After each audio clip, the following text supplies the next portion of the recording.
Assalamualaikum warahmatullahi wabarakatuh. Nah, yang hilang dari peradaban modern adalah Allah itu tidak begitu hadir di hati kita.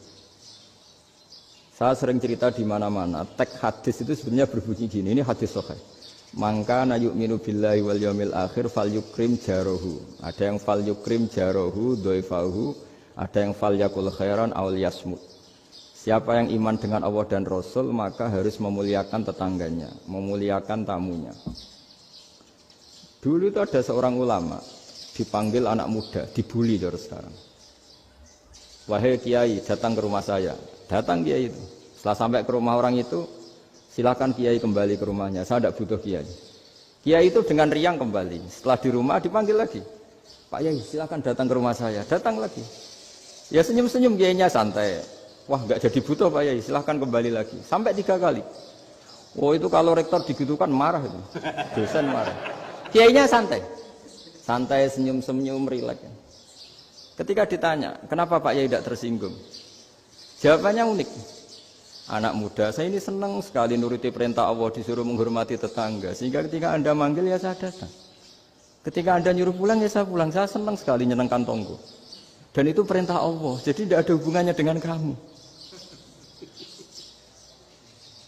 Wah, pemudanya nangis minta dimaafin. Kalau kita kan enggak, kita ini dosen, kiai, mungkin kita doktor, mungkin kita profesor. Tapi kita ini sering didikte oleh orang bodoh. Kalau orang bodoh itu jengkel, lo kita ya jengkel. Lo kamu jengkel, dijengkelkan orang bodoh itu namanya terdikte. Itu bodoh apa pinter? Wah, itu tidak pinter sama sekali. Kalau betul-betul kamu pinter hanya bisa didikte oleh Allah Subhanahu wa taala.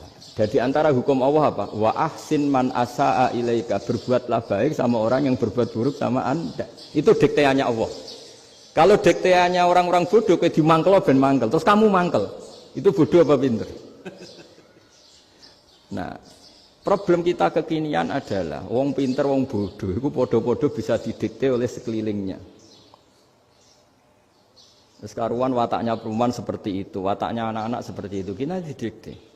Anak-anak jengkelin kita mangkel, berarti kita didikte oleh orang bodoh. Makanya agama itu unik, kadang ngendikan wa ahsin man asaa ilaika, kadang wasil man qata'aka, sambunglah orang yang memutus kamu. Karena dengan demikian kita hanya didikte oleh Allah Subhanahu wa taala, bukan didikte oleh hukum sosial. Cara Jawane nak ngapiki tangga sing apik akeh tunggale. Berbuat baik sama yang berbuat baik pada kita itu mbok orang fasik ya seperti itu, maling ya seperti itu, sama. Tapi kalau berbuat baik sama orang yang berbuat jelek sama kamu itu baru luar biasa. Dan memang teksnya hadis wa ahsin man asaa ilaika, berbuat baiklah sama orang berbuat buruk sama kamu. Jadi enggak boleh orang didikte. Makanya ngaji di sini diantaranya saya akan cerita dalam sebuah hadis sahih, dalam hadis hasan yang diriwayatkan Imam Tirmizi, ada kalimat dari Rasulullah sallallahu alaihi wasallam. Dawe Nabi, la takunu imma'atan, taquluna in ahsanan nasu ahsanna, wa in zolamu zolamna. Walakin watti'u anfusakum in ahsanan nasu antuhsinu, wa in asa'u Allah tazlimu. Kamu jangan jadi orang yang mudah diombang-ambingkan oleh orang sekeliling kamu. Yaitu kamu mengatakan, jika orang baik ke saya akan baik, jika orang buruk ke saya juga akan membalas buruk. Itu namanya Anda didikte. Tapi berkomitmenlah kamu akan berbuat baik meskipun orang lain berbuat buruk. Nah sekarang logika sosialnya begini. Kalau di Indonesia itu ada 1000 kiai, ada 1000 profesor yang ingin membenahi Indonesia. Rata-rata orang awam itu semau gue. Terus mereka mendikte kita. Perilakunya enggak simpatik, perilakunya jengkelin. Terus 1000 profesor ini ikut jengkel. Itu kira-kira jadi solusi apa goblok bareng? Sama 1000 kiai ini ikut jengkel, ini jadi solusi apa goblok bareng? Goblok bareng. Nah problem sekarang kita ini biasa didikte orang bodoh. Nah makanya ciri khas orang muslim itu kata Nabi, mangkana yu'minu billahi wal yaumil akhir. Jadi baik tetangga karena perintahnya Allah dan Rasul. Pentingnya apa? Bedanya karena berbuat baik ini perintahnya Allah, mbok tonggo rapik lah kita tetap apik karena perintahnya Allah dan Rasul. Begitu juga dengan hubungan dengan istri, dengan anak. Mbok bojomu lagi cerewet lah ya tetap apik. Karena dengan cara itu kita hanya tunduk kepada Allah dan Rasul. Tapi kalau kamu, istri saya kalau baik ya saya baik, kalau enggak ya enggak. Berarti Anda didikte oleh perilakunya dia. Itu latihan, ya kalau dalam bahasa pondok, latihan jadi wali itu yang paling berat. Nabi itu kalau sama orang munafik itu sabarnya Masya Allah. Padahal Nabi berso kalau orang itu orang munafik. Karena dengan cara seperti itu, bahwa kebaikan Nabi pada seseorang itu atas perintahnya Allah dan Rasul, bukan atas nama servis. Kalau Nabi hanya baik kepada Abu Bakar, itu mungkin orang bilang, sadune wong Abu Bakar baik sama Nabi.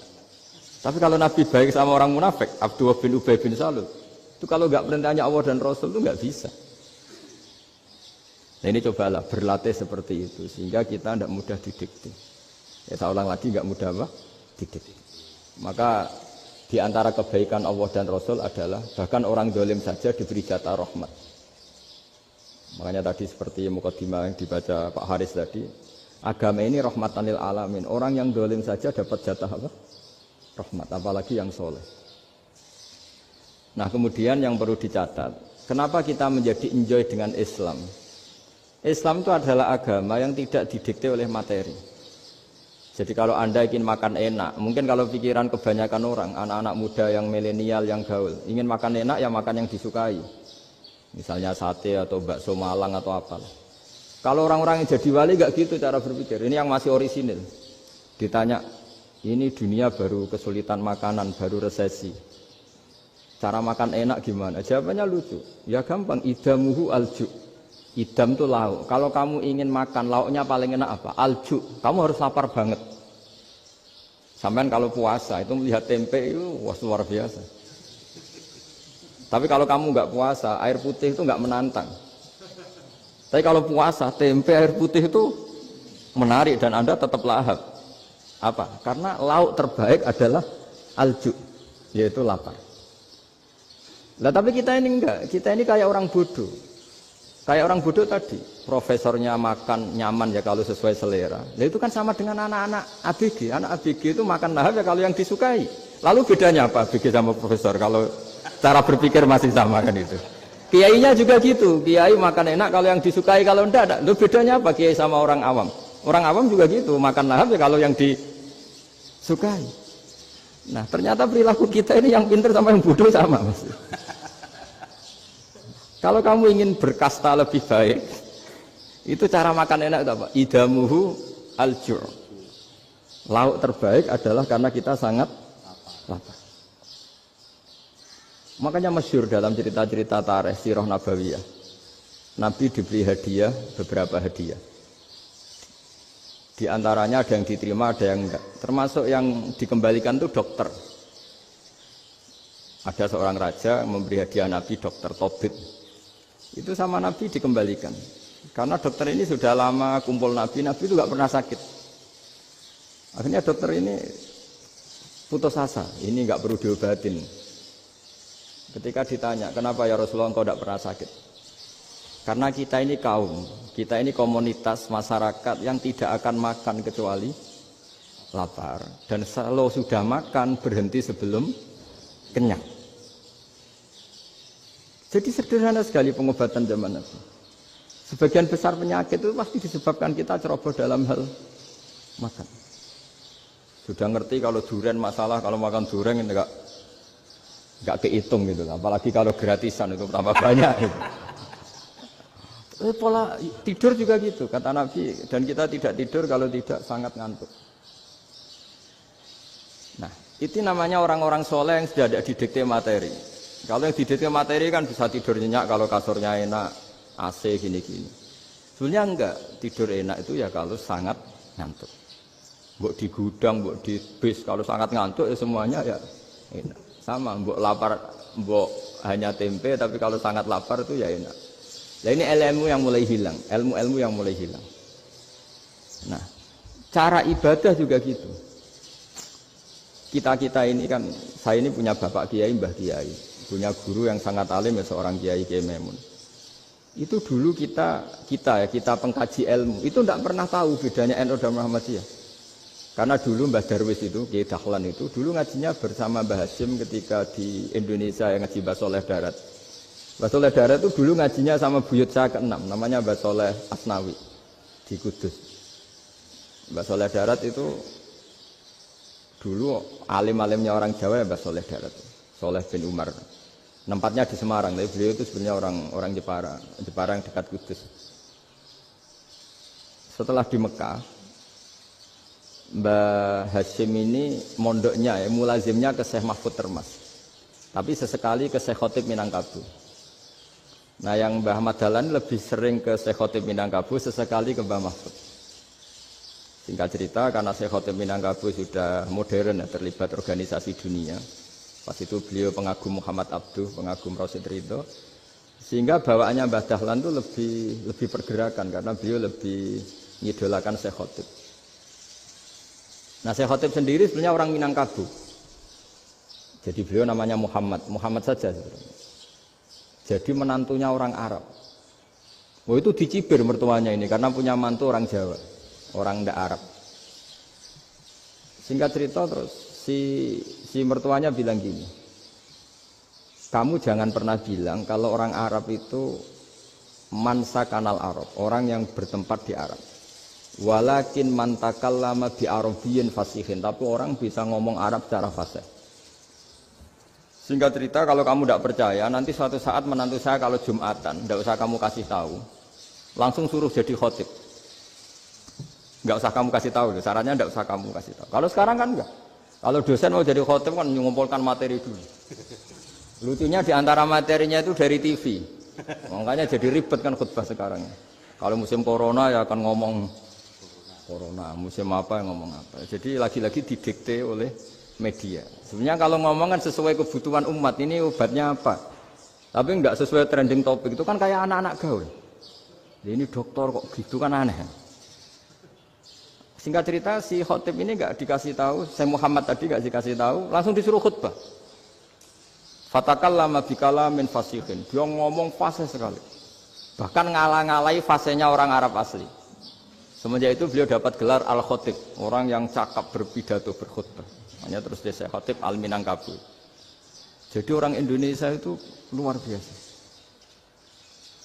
Dulu yang namanya orang Indonesia di Arab Saudi itu dihormati sekali, karena yang ke sana itu pasti ulama. Sudah alim di Indonesia ke sana, termasuk Mbah Ahmad Dahlan, Mbah Hashim dulu karena sama-sama muridnya Mbah Soleh Darat. Lama-lama yang ke sana itu TKI TKW itu ya mulai agak dibully. Dulu Syekh Nawawi di antara ijtihad yang dihormati itu beliau mengkritik nyuwun sewu orang yang kan orang biasanya normalnya kan muji orang mati syahid. Hebat orang mati syahid itu hebat gini. Oke, kita sepakat orang mati syahid itu hebat. Tapi kata Imam Nawawi dengan syarat niatnya itu li'ila'i kalimatillah dan itu bawaan takdir. Saya ulang lagi, itu bawaan takdir, harus mati di medan perang. Tapi tidak boleh seseorang ini niat perang tapi niatnya supaya syahid. Karena kalau begitu berarti dia berniat supaya menjadi maktulal kafir, orang yang dibunuh orang kafir. Kedua, dengan dia mati berarti pasukan Islam berkurang. Berarti dia ingin pasukan berkurang, hanya ambisinya dia ingin langsung ke surga. Misalnya pasukan orang Islam itu 10, orang kafir 10. Kalau kamu ingin syahid berarti mati 1 kan, tinggal 9 kan. Nah kalau yang seperti itu 10 kan mati semua. Gara-gara ingin syahid akhirnya perang rapati tenanan, benang mati, benang mlebu swarga. Kata Syekh Nawawi, ya enggak. Kalau kamu perang sama orang kafir ya niat menang. Dengan niat menang ini kamu ingin li'ila'i kalimatillah. Tapi kalau kamu ingin syahid berarti kamu menuruti keinginan nafsu kamu nang cepat masuk surga. Itu orang Arab kagumnya bukan main. Karena di mana-mana orang itu dinilai dari niatnya. Paham ini ya? Tapi perang loh ya, dalam kondisi perang, bukan teroris. Perang itu artinya orang kafir yang ingin bunuh kita, itu perang namanya apa? Perang. Dulu orang cerita syahid itu hanya pokoknya syahid itu hebat, pokoknya syahid itu hebat.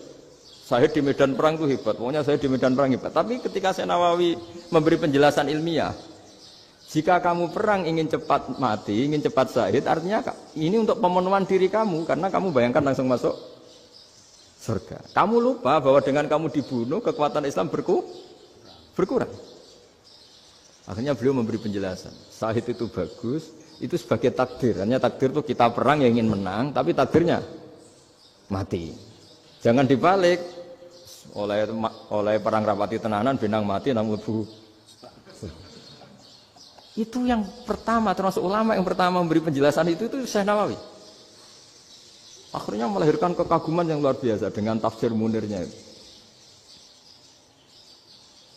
Terus beliau itu orang yang rileks kalau menjelaskan ilmu. Ini ya juga guru-gurunya Mbah Hasim, Mbah Guru sama Mbah Hasim, sama Mbah Ahmad Dahlan Syekh Nawawi itu.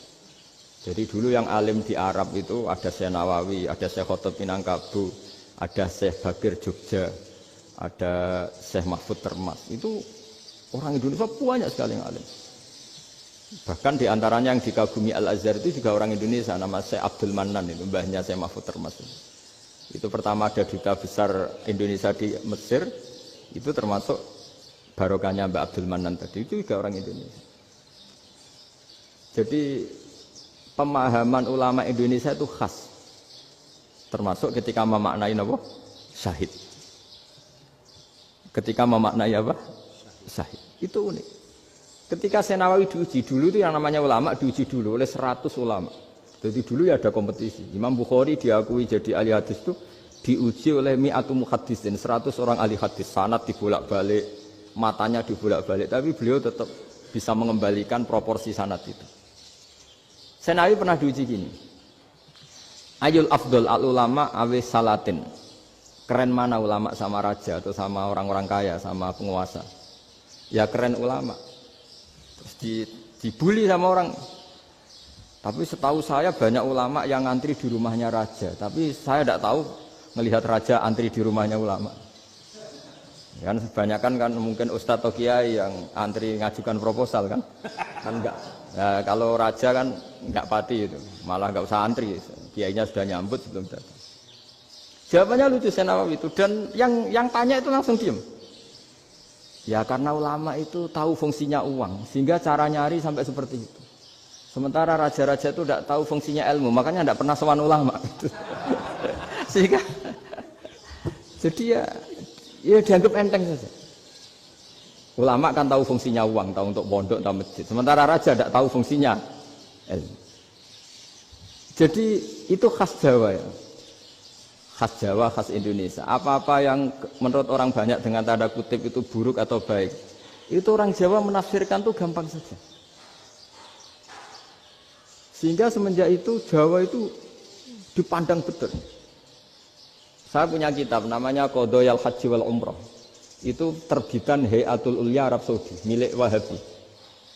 Itu diantara fatwa yang dipakai untuk solusi muskilatul haji, problem-problem haji kekinian. Itu fatwanya syekh-syekh yang dari Indonesia, termasuk Syekh Khotib Minangkabau, Syekh Nawawi Banten, Syekh Bakir Nur Jogja.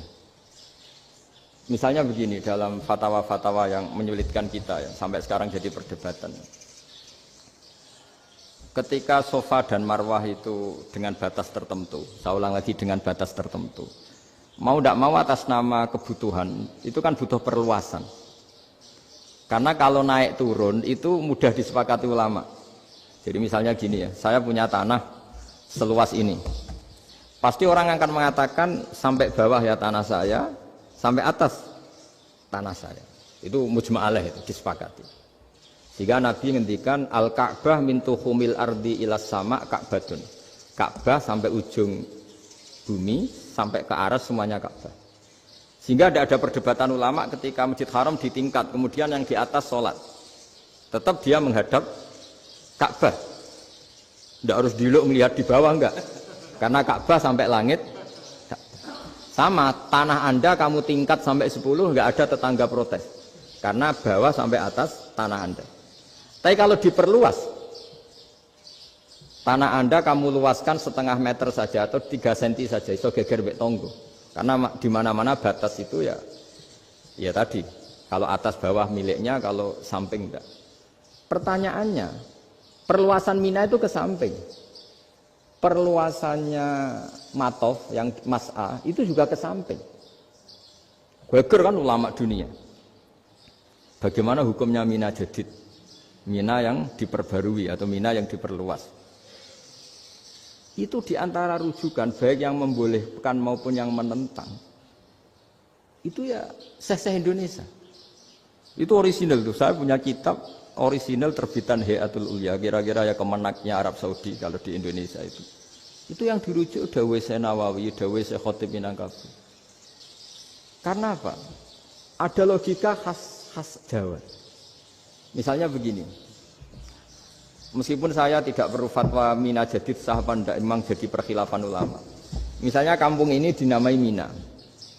Pertanyaannya gini, tanah yang di samping ini bisa milik Anda apa enggak? Ya bisa Gus kalau dibeli atau dihibahkan. Berarti tanah di samping Anda menjadi milik Anda karena ada proses pengambil alian lewat beli maupun hibah. Nah masalahnya ini negara itu berhak menganeksasi atau memasukkan ini sebagai Mina. Itu ulama Jawa kalau ditanya, alasannya apa? Fa innal muttasila bisyai' hukmu dzalika syai'. Karena yang gantet, yang mutasil itu bisa dihukumi seperti sesuatu itu. Jadi kalau ini Mina, ya yang gantet Mina ini ya bisa dikatakan Mina. Beda dengan membuat Mina Malang Mina, wah itu tidak bisa, tidak mutasil kan? Itu enteng sekali ulama Jawa. Satu ya tentu karena kebutuhan, tapi asal masih al-muttasilu bihi, yang masih tanah yang masih mutasil dengan. Nah, ketika perluasan mas'ah antara sofa dan marwah kan misalnya ini batas luasnya sofa, ini batas luasnya marwah. Lalu atas nama kebutuhan, sofa marwah itu sampai sini. Sampai agak meluas ke sini. Itu geger Arab Saudi. Wah, ini gimana? Padahal tawaf itu harus antara gunung Sofa dan gunung Marwah. Sa'i itu ya. Tapi kalau istilah Quran memang tawaf sama-sama. Makanya apa? Inna Sofa al-Marwata min sya'airillah faman hajjal baita wa i'tamara fala junaha alaihi ayyat tawafa. Nah, jadi kalau istilah sa'i di Quran itu masih tawaf. Karena harus ada, kalau bisa lah, bukan harus. Kalau bisa memang harus ada unsur muternya. Kita kalau sa'i kan dari sini Sofa sampai sini Marwah. Terus kan agak muter ke sini. Nah, kan agak membentuk lingkar, nah, makanya Quran tetap mengistilahkan apa? Tawaf. Jadi bukan sini ke sini, terus sini ke sini kan enggak, tapi sini sampai sini, terus muter kan, terus sini. Jadi antara setar dan selama ini prakteknya kan gitu ya. Sofa ngambil sini, terus ke sini, terus agak muter. Nah, karena ada unsur agak muter ini, terus orang menyebut apa? Tawaf. Tapi itu bukan syarat sah, ini cerita ideal. Saya ulang lagi ya. Gunung Sofa itu puncaknya atau pucuknya kalau dalam bahasa Jawa itu ya hanya segini, ini sampai sini. Nah, kelompok Islam yang fikih keras nggak boleh diperluas karena Allah memilih tempat ini itu spesial, jadi nggak boleh ke yang lain. Tapi ketika kebutuhan mendesak, mau tidak mau harus diperluas. Itu jawabnya Kiai Jawa lucu. Gunung sing ketok iku sing dhuwure tok. Sikilane luwih ombo. Jadi karena kita kan gunung kan bentuknya gini. Nah, sofa yang kecil itu yang atasnya, tapi sikilannya sini kakinya lebih luas. Jadi boleh perluasan asal tidak melebihi kakinya. Ya dihitung ya lebih luas. Jadi Kiai Jawa itu kayak wong delok gunung Penanggungan, kayak gunung Arjuna. Di mana-mana puncak gunung itu lebih kecil timbang kakinya. Artinya diperluas ini bukan berarti tidak di sofa dan tidak di... Nah, itu khas Kiai Jawa. Jadi jangan kira orang Jawa itu tidak hebat sekali. Termasuk perkembangan hotel di Arab Saudi. Itu dulu sebelum ada hotel. Buyut saya kelima atau keenam dulu haji, namanya Badur Rahman. Itu kalau mau ingin apa ya, menghindari terik matahari itu masuk gua. Itu masuk gua itu hanya separuh badan, kakinya di luar. Jadi jangan bayangkan kalau gua di Indonesia kayak gua Akbar di Tuban orang bisa masuk jalan-jalan, enggak. Gua di Arab itu kayak cepitan batu tidak sampai masuk. Sehingga kepalanya dimasukkan, kakinya masih kena matahari. Saking panasnya Arab Saudi. Sehingga dalam bayangan hijrah ketika Nabi bersembunyi di gua apa? Sur. Itu kata Abu Bakar, kalau orang kafir melihat kakinya pasti melihat kita karena nggak bisa masuk penuh. Jadi orang tuh mau dempes tok. Sehingga ya kira-kira luasnya gua ya paling segini. Makanya guyonannya kiai-kiai itu untung enggak kayak gua Indonesia. Kalau kayak gua Indonesia laba-labanya capek karena luas sekali. Jadi jangan bayangkan gua Arab tuh kayak gua Indonesia. Makanya bayangannya andai kan orang tuh melihat ke bawah pasti melihat kita karena orangnya enggak bisa masuk penuh, enggak bisa masuk 100%. Ya kayak cepitan batu lah mirip. Itu kan mirip Gunung Uhud.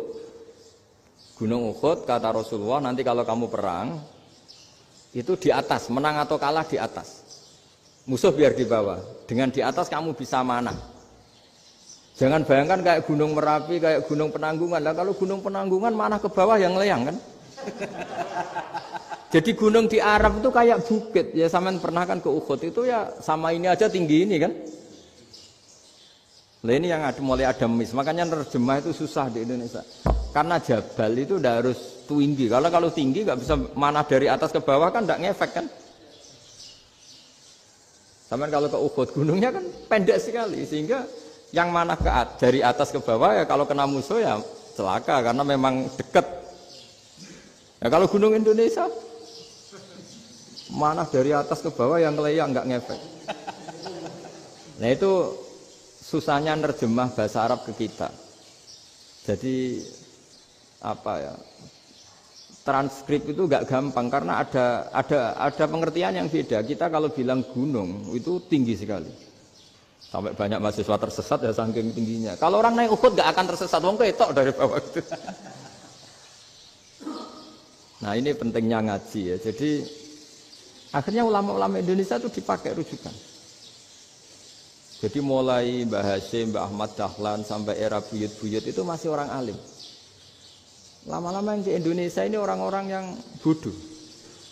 Sehingga orang Jawa kalau ke sana dibully, ya Jawa tak kuluh kaya. Orang Jawa itu penggaweannya itu makan ular. Karena belut itu kalau di kamus itu persis ular. Dulu itu kan kamus tidak full color. Gara-gara gak full color, gambar belut sama ular itu sama. Belut itu belut sama ular kalau gak full color gambarnya sama apa enggak? Sama. Terus orang Jawa itu kan masih banyak yang makan bajing itu apa? Ketupai. Bajing kalau digambar tidak full color sama dengan tikus. Gambar yang tidak warna hitam putih. Sehingga kita ini dibully pemakan tikus dan pemakan ular. Karena belut itu persis ular kalau digambar yang tidak full color. Sampai datang Syekhona Khalil, datang ulama. Ngarang kitab ya judulnya Al-Belut. Karena enggak terima bangsanya dinyek makan apa? Ular. Terus dikarang. Wal belut hayawanun bakhriyun terus ya isu fi kadza wa kadza itu beda dengan al hayyah itu diterangkan mulai bisa nerima. Terus sistem hotel juga gitu. Sampai tanyakan dalam sejarah dulu orang Sedayu ada namanya Syekh Mukhtar. Syekh Mukhtar bukan bikin rumah besar yang siapapun orang Indonesia haji itu nempat di sana. Nah ini yang menginspirasi akhirnya ada hotel. Dulu Syekh Mukhtar hanya menyediakan untuk hujat-hujat Indonesia. Lama-lama jadi hotel. Tidak mau saya mau cerita. Kata Mbah Mun sering cerita. Kenapa wa ma arsalnaka illa rahmatan lil alamin, kata Mbah Mun. Allah itu pasti bikin ulama yang tidak produk Arab itu pasti ada. Kalau orang Arab jadi ulama wajar, bahasanya Arab, domisilinya di Arab. Tapi Allah akan selalu bikin ulama yang tidak bangsa Arab. Imam Ghazali itu Tus itu Persia. Imam Bukhari itu kira-kira kalau sekarang ikut Uzbek. Ya, Imam Bukhari itu kalau negara sekarang ikut mana? Uzbek. Kenapa demikian kata Mbah Mun? Karena Allah sudah ngendikan wa ma arsalnaka illa kafatal linnas. Manusia semua ini kena khitabnya Islam. Kalau tidak ada ulama yang dari berbagai negara, kesannya Islam itu hanya milik orang Arab Saudi. Makanya Allah selalu bikin ulama-ulama yang bahkan tidak Arab. Termasuk Imamul Muhaddisin, yaitu Imam Bukhari, itu orang Uzbek. Orang Rusia lah kalau sekarang, ikut Uni Soviet dulu. Imam Ghazali itu orang Persia. Syekh Nawawi itu orang Banten. Karena Allah ingin memaklumatkan bahwa Islam ini untuk semua. Sehingga orang yang tidak Arab pun bisa belajar Islam. Yang alimnya itu nggak kalah sama orang apa? Arab. Makanya ini PR ya. Kalau Gus Dah Ploso nanti ngendikan suatu saat orang belajar Islam itu bahkan orang Arab pun bisa belajar ke Indonesia. Kalau orang Indonesia bisa alim betul kayak dulu. Sekarang banyak liga antar ulama. Itu orang Indonesia pasti masuk. Ulama-ulama top dunia. Itu pasti orang Indonesia banyak yang masuk. Karena tadi ketika orang Indonesia baca kitab, itu orang Arab itu kagum. Kok bisa ada bahasanya baca secara benar? Bukan sekedar bisa baca secara benar. Karena memang dilatih sedemikian rupa di pondok-pondok. Makanya kita semua lah, yang alim di Indonesia itu kemana-mana ya pasti alim. Dulu putra Mbah Mun namanya Gus Zofur itu tahun pertama ya sudah the best di tahun pertama. Kalau tahun pertama the best-nya ilmunya bawaan dari sarang, dari keluarganya. Gus Najib mondok di Said Muhammad tahun pertama sudah dipuji sebagai yang teralim karena ya sanggup. Kalau dipujinya tahun ketiga, tahun keempat kan mungkin dapat dari sana. Ini tahun pertama. Saya ulang lagi tahun pertama. Karena pengajaran di Indonesia itu luar biasa di pondok-pondok itu. Makanya kalau dalam anekdot pondok itu cerita-cerita lucu itu. Ada orang Jakarta ngaji, setelah di kelas itu pelengahan terus. Melihat jendela, lihat pintu terus. Lama-lama gurunya marah. Kamu diajarin kok enggak punya sopan. Melihat pintu terus enggak memperhatikan guru. Anak Betawinya jawabnya lucu. Habis Pak Guru bohong. Kenapa ya? Kamu Pak Guru bilang Ja'a Zaidun, Zaid datang. Tak lihat enggak ada yang datang. Setelah itu contoh nasab kan Ro'aitu Zaidan. Saya melihat Zaid. Saya enggak melihat Zaid. Contoh ketiga yang jar kan maror tu Zaidin. Saya berjalan ketemu Zaid. Pak Guru diam di situ enggak jalan-jalan. Jadi saking detailnya Indonesia dia diajari. Kalau rofa Ja'a Zaidun. Kalau nasab Ro'aitu Zaidan. Kalau jar maror tu Zaidin. Nah si murid Betawi ini karena pertama sekolah ngiranya gurunya itu cerita Zaid datang. Makanya dia ngelihat pintu terus. Mana katanya datang kok enggak datang-datang. Nah dengan latihan seperti itu, kemungkinan orang Indonesia salah itu kecil karena memang dilatih betul. Saya ulang lagi karena memang dilatih betul. Sehingga ketika orang Indonesia ini yang cerita seorang wartawan, ini kisah nyata. Kali ini tidak anekdot, kisah nyata. Ada wartawan internasional ngeliput Ramlah itu di Gaza, di Palestina. Wartawan Indonesia ini hanya bisa bahasa Inggris. Dijak ngomong bahasa Arab. Terus dia bilang saya tidak bisa. Saya tidak bisa, saya bisanya ngomong Inggris. Tapi apa yang terjadi setelah sholat, si Indonesia ini jadi imam pakai sholat jariyah lagi. Baca bismillah benar, bismillahi jar karena mudhof ilaih. Terus ketika iktidal ya benar, Rabbana lakal hamdu mil'us samawati wa mil'ul ardi benar. Ketika tahiyat ya benar. At-tahiyatul mubarakatuh sholawat. Sama orang Arab ini diambungi. Orang Arab kalau senang orang itu dicium. Kamu tawaduk, sebenarnya kamu itu ahli bahasa Arab. Karena orang Indonesia sekali sholat itu nggak ada yang salah. Meskipun benarnya karena hafalan, tapi bagi yang ahli nahwu itu hebat. Misalnya kita kalau ngapalkan kan Bismillahi, Bismi jar karena ba, Allahi jar karena mudhof ilaih, Ar-Rahmani jar karena sifat, Ar-Rahimi karena sifat. Alhamdu rofa karena mubtada, lillahi jar karena ada huruf jarli, Robbi jar karena sifat. Sebetulnya tidak karena pinter, tapi karena hafalan. Tapi orang Indonesia hebatnya itu benar terus. Rabbana lakal hamdu, ya kan? Alhamdu rofa, terus mil'us samawati ya rofa karena sifat. Sehingga terus orang Indonesia kalau sholat di Timur Tengah itu dipuji. Karena makhrajnya ya benar, rofa nasabnya juga benar. Nah itu di negara lain tidak ada, enggak Indonesia. Orang Cina itu sering bikin marah orang-orang Arab karena kalau dongo itu enggak fasih kayak orang Indonesia. Orang Indonesia kalau dongo ya Allahumma Allahumma tohir qalbi. Orang Cina ini yang jadi guyon di Arab. Allahumma tahir kalbi gitu. Itu kan bedanya jauh. Itu orang Arab pertama membiarin. Lama-lama kalbun entak gitu. Maksudnya asu-asumu gitu. Karena dia bilangnya qaf itu kaf. Jadi kalau Allahumma do Allah tahir, kula aturi nyucekno panjenengan kalbi ing asu ingsun kan. Tapi kalau qalbi itu ati ingsun, tapi kalau kalbi anjing ingsun. Bedanya qaf sama kaf. Ana arah-arah kalbun entak. Asu-asumu maksudnya kan.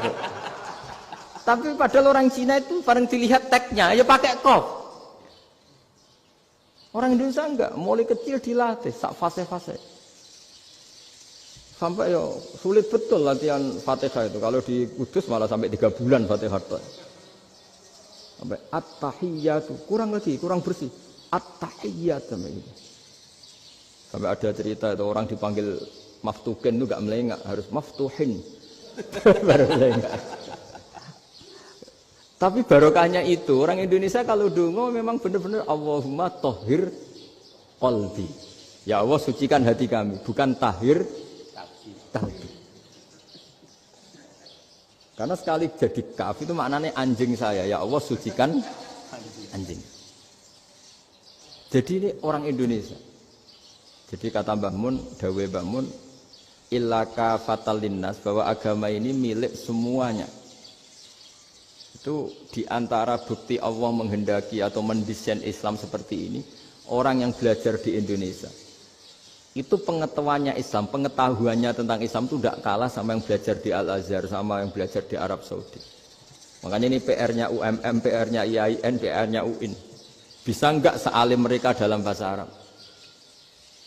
Nah, bahasa Arabnya man anta, ana zaidun. Jangan sampai, karena kita di sana ini kadang dibully. Orang Arab tuh kalau bully kita, sampai tak kasih cerita. Itu ngawurnya Masya Allah. Kata dia, ada anak orang Indonesia haji. Si anaknya orang Indonesia yang dijotos sama anaknya orang Arab. Dijotos, dipukul. Singkat cerita terus si orang Indonesia enggak terima, anaknya yang orang Arab dipukul. Yang balas bapaknya. Orang Arab tanya, lima ada dorobta ibni, kenapa kamu mukul anak saya? Itu orang Indonesia bahasa, wah aku gimana? Jadi hanya bilang gitu. Artinya anak saya dihada ya maka tak ada. Bahasa Arabnya gitu. Anak saya dipukul maka saya balas mukul. Itu orang Arab mantuk-mantuk oh gitu. Paham? Suatu saat ada orang Indonesia itu sama orang Arab itu dilus-lus itu ya digini-giniin. Karena dia latihan bahasa Indonesia, latihan bahasa Arabnya itu masih mufrodat. Jadi kalau mengartikan yadun itu tangan, saro itu jalan. Jadi kalau jalan ya saro-saro. Roksun itu kepala, ana itu ingsun. Jadi karena dia nggak ngerti penggunaannya, itu bahasa Arabnya itu yadun anta. Jadi bukan yaduka tapi yadun anta. Berarti tangan kamu. Saro-saro itu jalan-jalan. Ala roksi ana yang atasnya sirah ingsun. Jadi mestinya yang benar kan yaduka saro ala roksi atau gitu. Tapi enggak dipotong-potong. Yadun tangan kan, anta kamu. Berarti tangan kamu. Saro-saro jalan-jalan. Roksun itu sirah, ana ingsun. Jadi di atas kepala saya. Orang Arab tertawa-tawa. Tapi paham. Kalau maksudnya seperti itu. Jadi kita ini dibully di Arab itu Masya Allah. Jadi akhirnya lahirlah ulama-ulama tadi yang saya sebut tadi. Bahkan pernah lama sekali ulama Indonesia itu jadi master di Arab Saudi. Yaitu Senawi Banten. Itu kalau orang sana bilang itu Sayyidu Ulama Il-Hijaz. Top-topnya ulama Mekah Madinah. Padahal beliau orang Indonesia. Dan dimakamkan di Ma'la itu dekat makamnya Sayyidah Khadijah. Karena sangat dihormati. Nah, di antara sebab dihormati adalah ketika orang memahami syahid, maknanya pokoknya maktulal kafir. Syahid itu adalah orang yang kalau perang itu mati di medan perang. Itu Imam Nawawi merinci secara detail. Kalau dia perang supaya tujuannya mati syahid cepat ke surga, berarti dia nuruti hadzun nafsi. Ingin cepat ke surga. Tapi dia lupa bahwa dia dengan terbunuh, pasukan Islam berkurang kekuatannya. Maka syarat perang yang benar adalah ya ingin menang. Di mana-mana perang ya lillahi kalimatillah, supaya kalimat Allah itu menang, jangan ingin kalah. Soal dia mati takdir, tapi jangan ingin mati. Wah itu terus dikagumi. Ternyata memang, oh iya ya kalau pasukan Islam 10, kafir 10, kita ingin syahid, berarti ya kalau orang ingin syahid kan terus mungkin perangnya ada hati-hati, main ngawur saja terus kalah mati. Sudah apa kalon 1 kan, terkurangi 1 kan. Nah kalau semuanya 10 punya niat gitu, nah itu Syekh Nawawi. Syekh Nawawi itu orang yang begitu gampang nerangkan Quran. Bahkan ketika orang Arab kesulitan ngartikan famathaluhu kamathalil kalbi in tahmil alaihi yalhas aw tatrubuna yalhas. Orang tomak itu ibarat kayak anjing. Anjing itu kamu kasih makan ya tetap melet, menjulur-julurkan lidahnya, kamu ndak ya ndak. Imam Nawawi ditanya, "Ma wajhusibbi?" Lalu wajah tasbihnya di mana? Beliau menjawab, "Fit tomak." Jadi anjing punya dua sifat yang berlawanan. Di bab ilmu dipuji. Enggak ada hewan yang mudah menerima ilmu kayak apa? Anjing. Sehingga Quran mengistilahkan wa ma 'allamtum minal jawarihi mukallibin. Hewan yang mudah diajari itu oleh Quran dibahasakan sudah menganjing. Karena anjing adalah hewan yang paling mudah apa? Diajarin. Itu diakui oleh Quran wa ma 'allamtum minal jawarihi mukallibin. Tapi dia punya sifat yang sangat buruk sekali, yaitu enggak pernah puas. Makanya ketika Bal'am bin Ba'ura, ada tokoh yang kedonyan ya. Itu kalau diistilahkan Quran walakinnahu akhlada ilal ardi wattaba'a hawa. Famathaluhu kamathalil kalbi in tahmil 'alaihi yalhas aw tatrukhu yalhas. Jadi anjing punya dua sifat yang berlawanan. Di bab ilmu dipuji karena paling mudah diajarin. Itu saya pernah ke Malaysia, diceritain sama polisi Malaysia. Anjing itu saking cerdasnya itu bisa deteksi CD palsu sama CD bajakan, asli sama bajakan. Itu kan enggak kebayang. Kalau narkoba mungkin masih ada bau khusus ya. Atau mesiu atau bom masih ada bau khusus. Ini enggak. Anjing itu dilatih ngecek CD yang asli sama yang palsu. Wah itu kebablas itu pinternya itu. Itu harganya itu 1 miliar lebih. Paling mahal. Jadi mungkin bisa deteksi ini dosen betul apa abal-abal itu bisa. Itu kiai betul apa kiai pesanan itu mungkin bisa.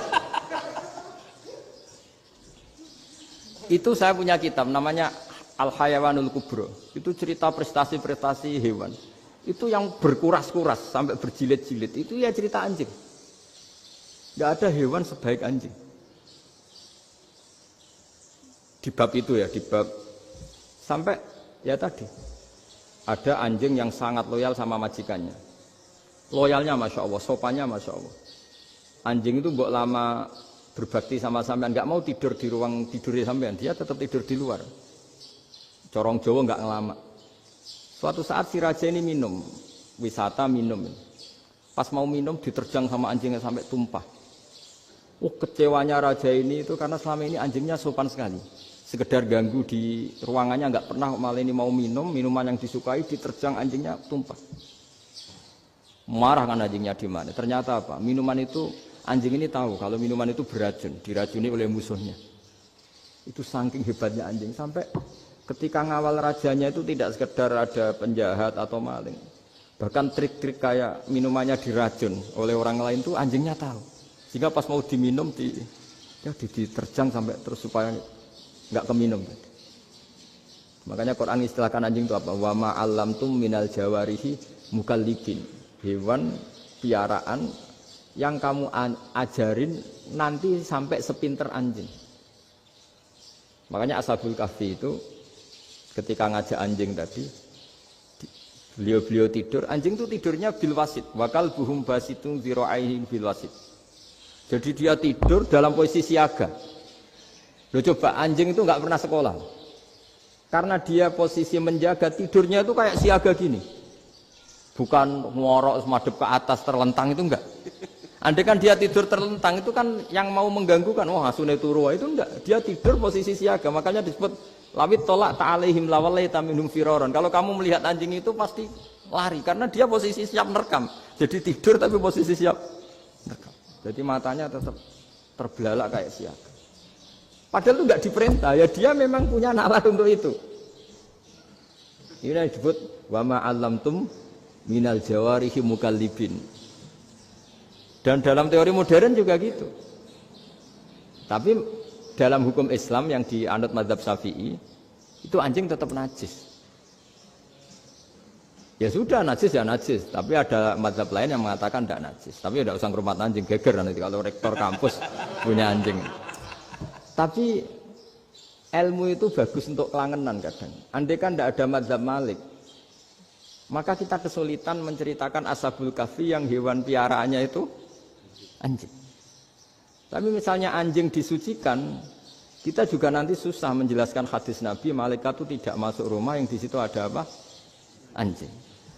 Maka ilmu itu, makanya kata Imam Sa'roni, sebagian ilmu itu memang kelangenan, tapi nggak boleh jadi praktek. Tapi harus ada. Misalnya begini, contoh paling gampang. Api dalam mazhab Syafi'i kan alat pensuci hanya dua, air dan tanah. Ya saya ulang lagi, air dan tanah, yaitu tanah untuk mensucikan najis anjing. Imam Abu Hanifah menambahkan api. Mazhab Syafi'i itu agak kesulitan ketika ada batu bata dibikin dari tanah-tanah yang bercampur kotoran.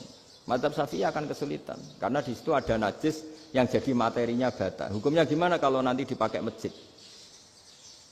Tapi barokahnya ada beberapa mazhab. Abu Hanifah mengatakan dan api. Jadi apa tadi air, tanah, api.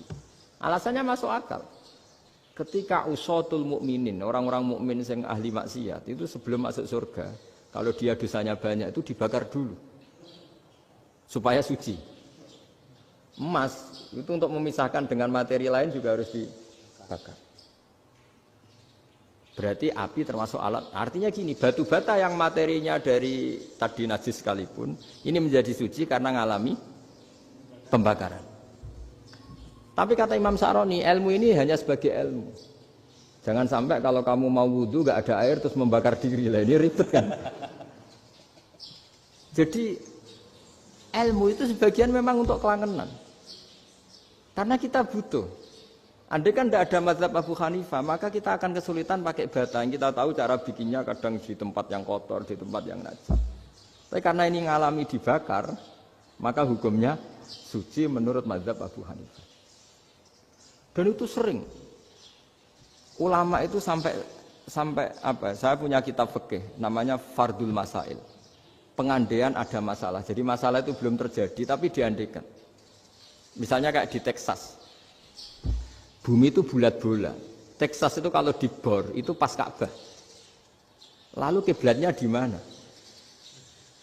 Bumi ini kan hanya rubuk-rubuk seperempat. Yang ada arah itu seperempat. Tapi kalau Ka'bah itu sama Texas atau Texas dengan Ka'bah itu lalu kiblatnya mana? Mau sudah bebas arah. Maka ilmu mengatakan mara'ahu muslimuna hasanan fawa indahu hasanun. Kamu jangan nuruti ilmu hakikat tapi nuruti mindset. Kalau mainstreamnya orang banyak seperti itu, mindsetnya orang sana misalnya Ka'bah sana ya ikut sana.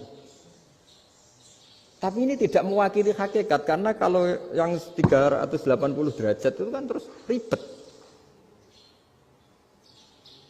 Makanya ini kesulitan di bab-bab fikih. Ya saya ulang lagi, kesulitan di bab-bab fikih. Makanya fikih itu selalu bicara, misalnya gini, ada orang sholat. Saya ulang lagi. Setelah salam pertama dia kentut, itu sholatnya batal apa enggak? Itu lama berdebat. Yang dikatakan rukun sholat itu salam pertama. Sehingga orang kalau sudah salam pertama, maka sudah keluar dari sholat. Maka kalau kentut gak apa-apa, wong yang keluar dari sholat itu salam pertama.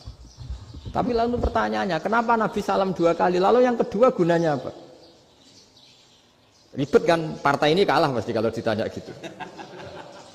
Tapi kalau ditanya dibalik, sholat itu satu ibadah yang dimulai dengan takbir, yang diakhiri dengan salam.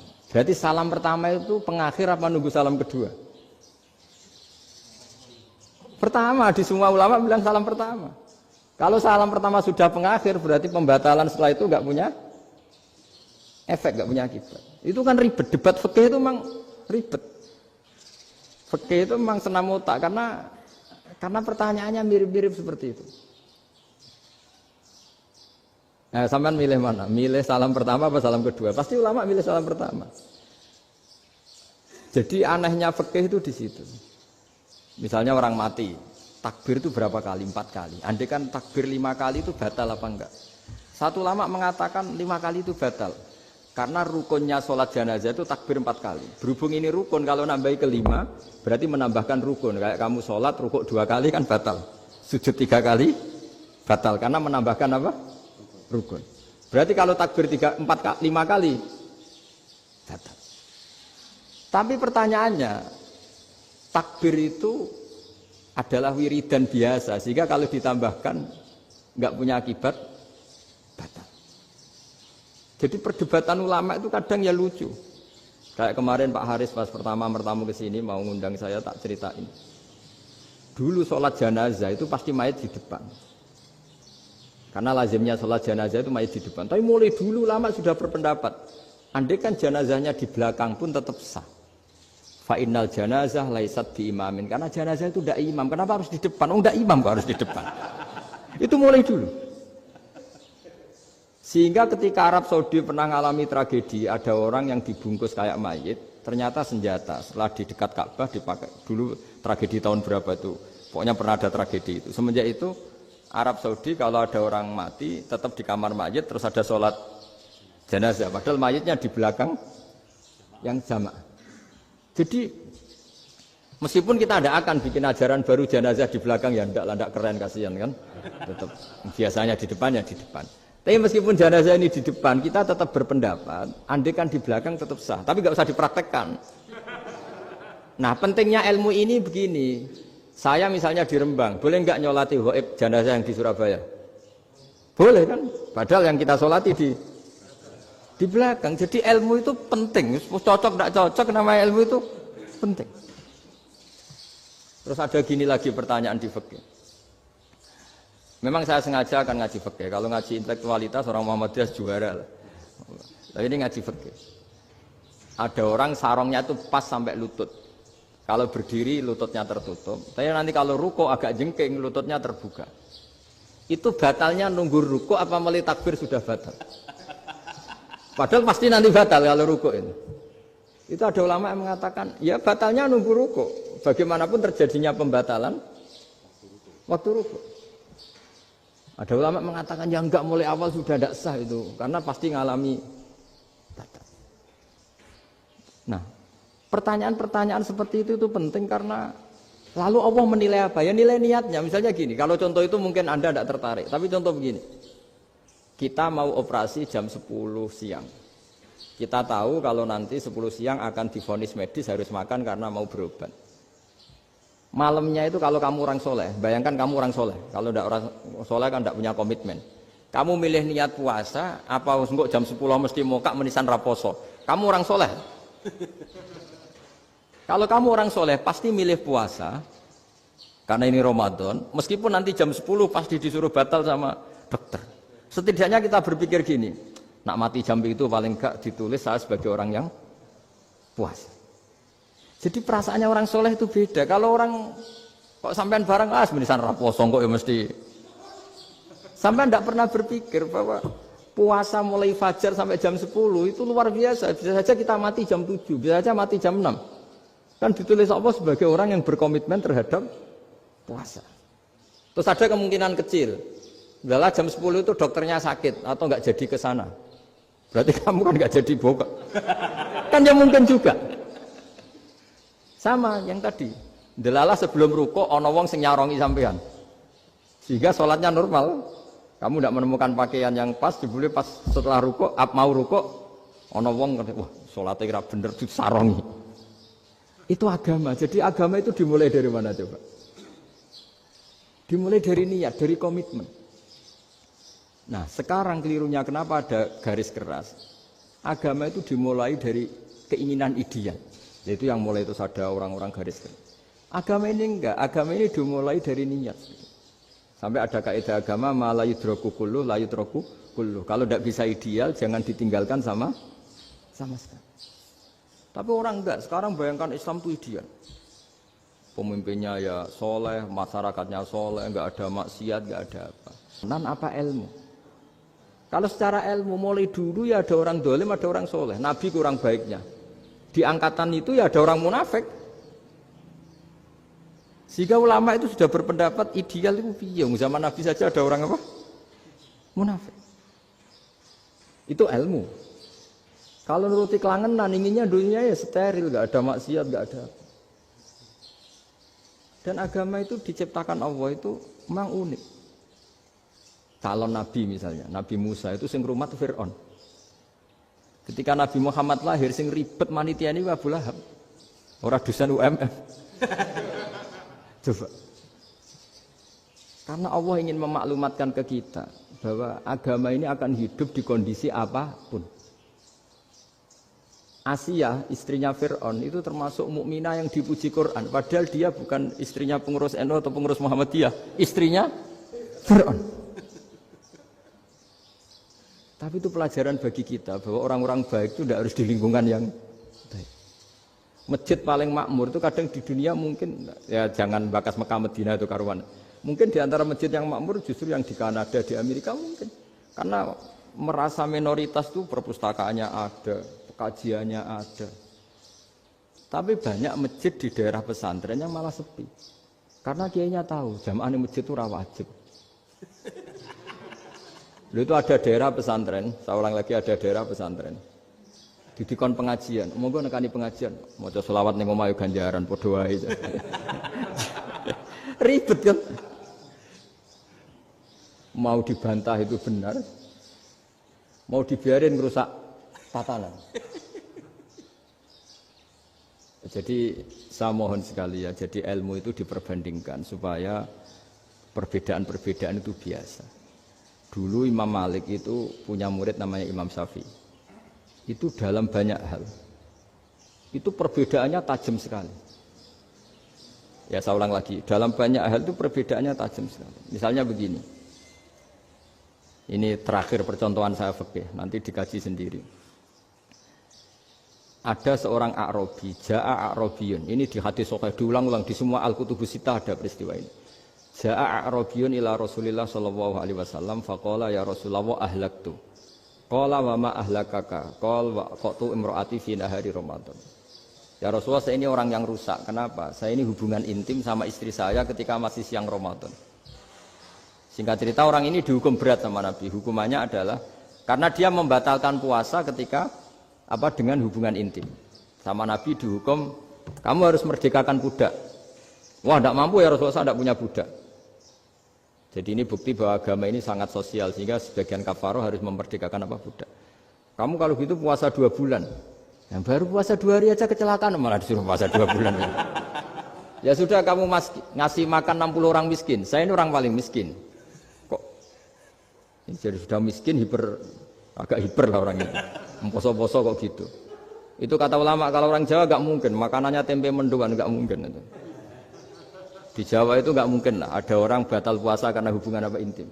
Ada istrinya nggak cantik, cerewet, sang lanang mangane mendoan, itu tidak mungkin, kecelakaan itu tidak mungkin. Tidak mungkin itu. Tapi kalau Arab mungkin karena makanannya daging.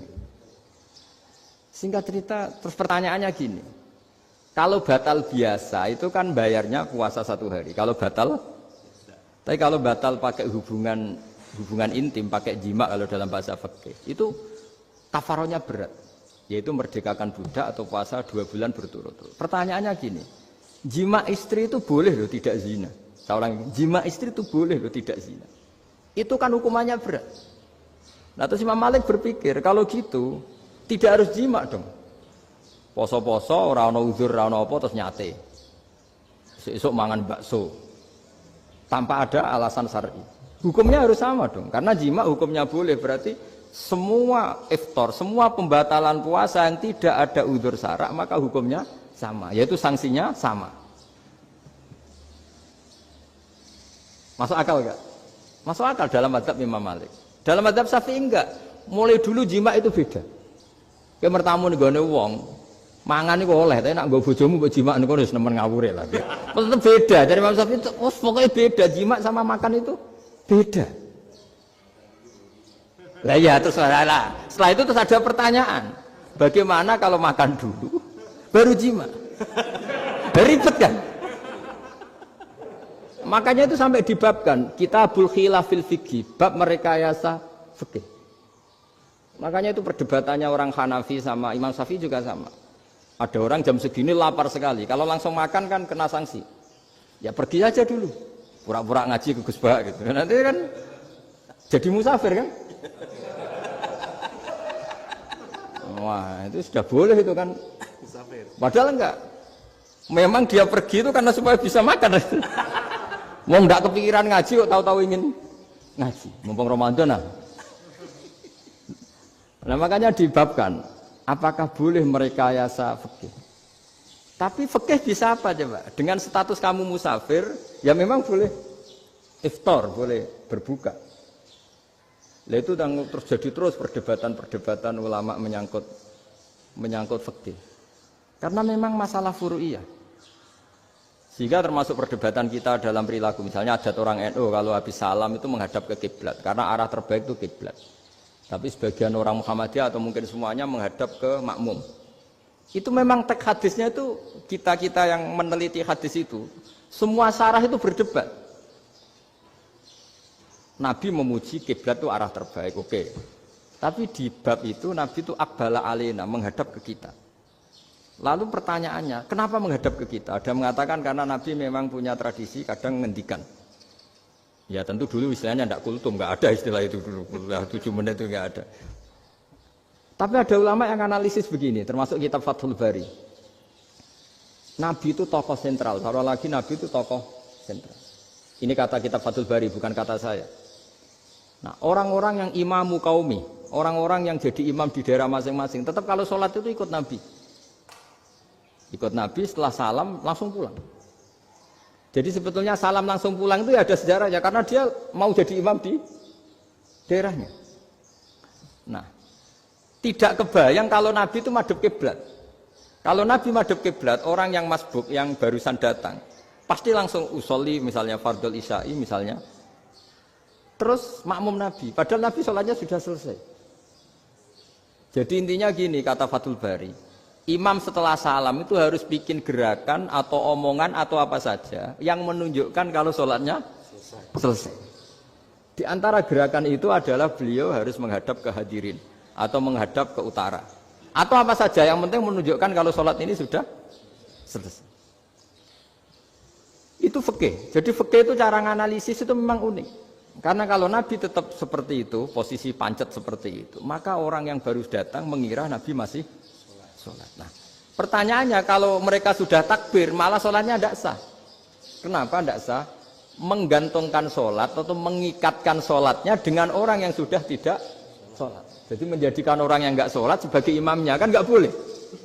Maka Nabi harus memaklumatkan dengan gerakan itu bahwa beliau sudah tidak sholat.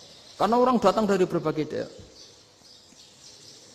Jadi nganalisis fikih, fiqhul hadis namanya. Itu ulama itu mau tidak mau debat. Karena pertanyaannya itu kenapa? Ya memang mau apa? Karena yang namanya sosial itu yahtamilu muhtamilatin, ada sekian kemungkinan. Makanya dalam madhab istimbat itu, ketika Nabi sodakoh pakai tamer, pakai kurma, itu ulama mesti ngitungnya tuh kut. Kut itu makanan pokok. Sehingga Imam Syafi'i mengatakan kalau di Indonesia pakai beras misalnya, karena kutil balad Indonesia itu beras. Oke, Imam Syafi'i mainstream. Tapi ketika era Yusuf Qaradawi di Al-Azhar di Mesir sana, ulama-ulama mulai usil. Sama sih ingat Mbah Mun sering gejlokan, lah iya, petani gabah, petani padi wis melarat wajib zakat. Petani cengkeh, kakao, sugih-sugih ra wajib zakat hanya karena yang ditanam tidak makanan pokok. Jadi mulai ada ulama mulai gerah lah, kalau bahasa politiknya mulai gerah. Yang petani miskin gara-gara yang ditanam padi wajib zakat. Yang orang-orang di sana misalnya di Sulawesi karena tanamannya kakao atau cengkeh tidak wajib zakat karena bentuknya tidak makanan pokok. Geger kan di Al-Azhar geger. Akhirnya hampir semua ulama berpendapat Ya sudah sekarang ketika Nabi menzakati qut, makanan pokok, itu jangan dihitung sebagai makanan pokok. Wa mimma akhrajna lakum minal ard. Apa saja, ma itu apa saja. Makanya kata Yusuf Qaradawi, ma itu apa saja. Makanya semua tanaman yang menghasilkan uang itu wajib zakat. Nah, masalahnya kitab-kitab Syafi'iyah itu sudah mamlu'ah, sudah penuh dengan penjelasan misalnya fala zakata fil khadrawat, maka enggak perlu zakat untuk kayak kangkung, semangka dan sebagainya. Nah, lalu kiai-kiai angkatan modern kayak Mbah Mun itu sering dapat masukan. Saya pernah dengar sendiri. Yai, saya ini punya sawah 1 hektar, tak tanamin padi, itu enggak pernah kaya saya. Sekarang tak tanamin kangkung malah saya kaya, karena tiap 3 hari panen tak kirim ke Jakarta. Itu orang Indramayu yang tanya. Jadi tanam padi enggak pernah kaya, tanam kangkung kaya. Nah, karena dia orang soleh, kalau zakat boten. Mau diwajibkan zakat tidak makanan pokok, mau tidak wajib dia kaya. Semenjak itu perubahan di Indonesia ikut. Akhirnya ada zakat, pokoknya asal tanaman yang 1 nisab ya wajib zakat. Masih ada debat lagi. Ketika nanam ingin dipanen, itu dia petani apa pedagang? Karena nanti perdebatannya ikutnya zakat zuruk, zakat tanaman apa zakat pedagang. Kalau sampai nggak pernah debat berarti sebetulnya Anda tidak dosen Islam ini. Dosen nggak pernah diskusi fikih apa Islam. Karena saya berkali-kali punya tamu itu begini, Gus saya ini pedagang melon. Tapi dia penanam melon, jadi pedagang yang agak ingin badi banyak. Itu caranya gini Pak Rektor. Saya misalnya pedagang melon, daripada saya kulak di pasar atau dari petani sudah mahal, nyewa tanah sekian hektar terus ditanami melon. Setelah berhasil, ini dia zakatnya tanaman apa zakat pedagang? Karena dia nanam itu mentalnya sudah pedagang. Padahal nanti zakatnya beda kan? Yang 1 2,5%, yang 1 rubul usur sama nisful usur sama usur, 1/10 sama 1/20. Kalau zakatnya zuruk kan 1/10 atau 1/20. Yang 1 rubul usur, kira-kira 2,5.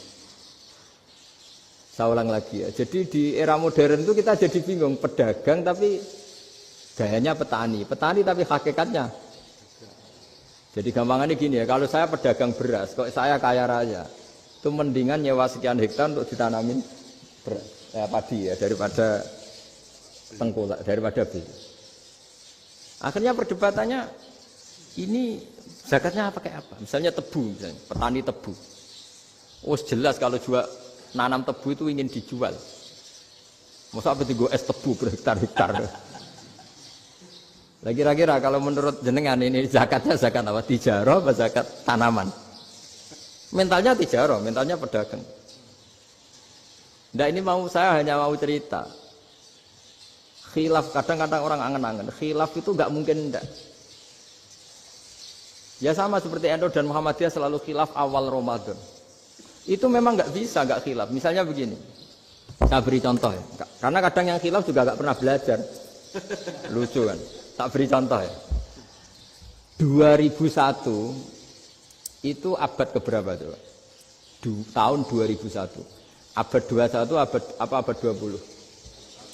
Abad 21. Jadi meskipun terpaut 1 tahun, padahal abad itu 100 tahun. Nah, pikirannya orang-orang Muhammadiyah seperti itu. Hilal kalau sudah melewati garis ufuk, meskipun setengah derajat atau 1 derajat itu sudah ikut bulan berikutnya. Sehingga ya sudah, meskipun sekian derajat sudah dianggap Ramadan. Nah, pikirannya orang NU enggak. Harus ru'yah bil fi'li. Itu sebetulnya lagi-lagi sebenarnya enggak masalah NU dan Muhammadiyah, itu di kitab-kitab ya seperti itu. Kita ini enggak biasa goblok ya. Artinya kita yang keluarga kiai tahunya kunut mazhab Hanafi, enggak kunut mazhab Syafi'i. Tapi tahu-tahu ini mazhab NU, ini mazhab itu aneh itu menurut kita ini anggap apa? Mana ada Muhammadiyah jadi mustahid, mana ada NU jadi mustahid. Jadi sebetulnya orang tahu semua lah kalau Abu Hanifah itu tidak kunut, Imam Syafi'i itu kunut. Imam Syafi'i pernah main di masjidnya Abu Hanifah ya tidak kunut, ditanya kenapa tidak kunut? Jenengan itu presiden kunut, tidak sanggup mati Abu Hanifah. Dulu biasa aja. sekarang geger. Ya karena tidak punya kegiatan. Sebenarnya itu nggak masalah, mulai dulu biasa. Saya teruskan ya. Nah, menurut mayoritas ulama nunggu ru'yah bil fi'li. Ru'yah bil fi'li itu gini. Mata telanjang bisa melihat karena agama ini menggantungkan perintah itu sama melihat. Kalau kamu tidak melihat itu bagaimana kena hukum?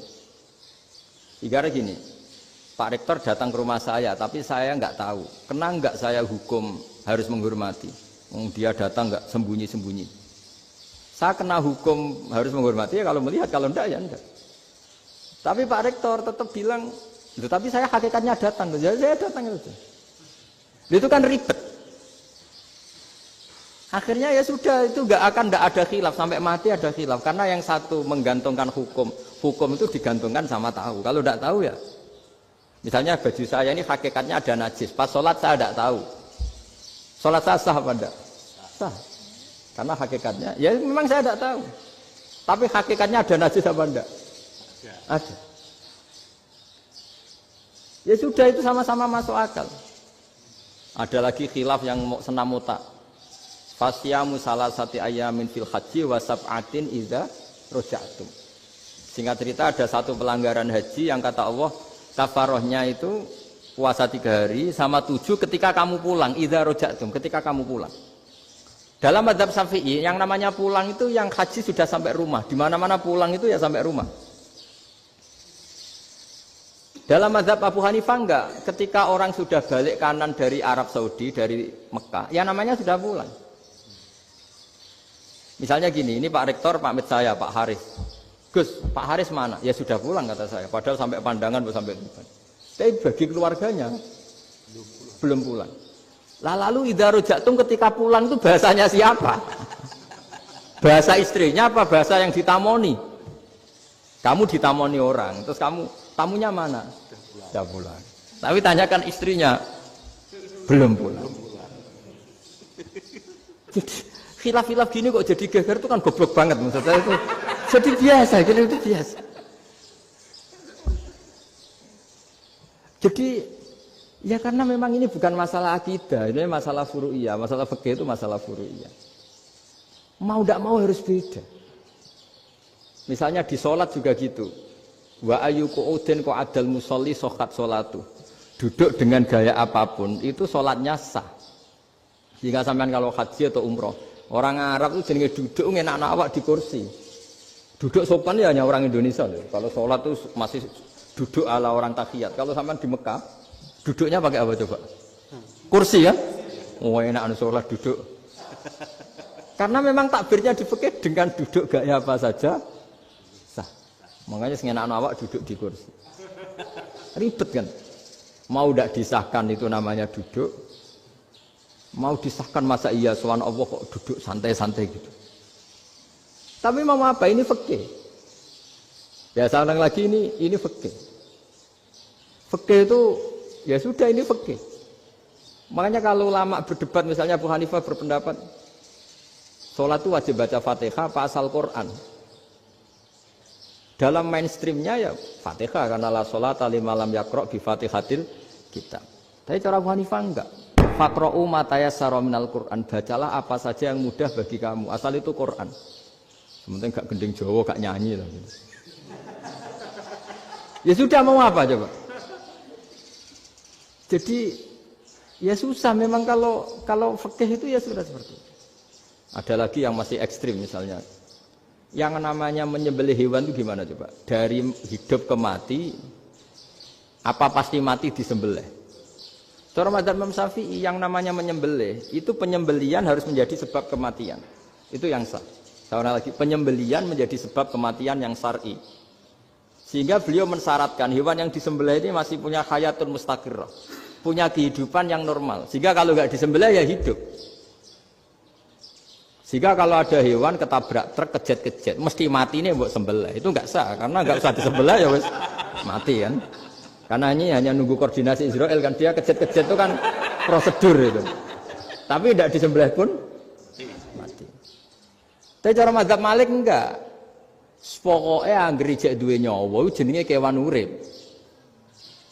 Dengan kamu sembelih berarti matinya mergo mbok sembelih.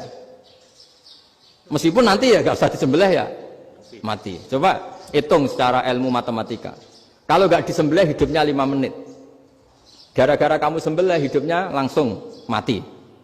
Terus dia matinya, cara di persidangan matinya disebabkan apa? Disebabkan disembelih apa kecelakaan? Loh, debat toh kamu. Sama-sama UMM aja debat.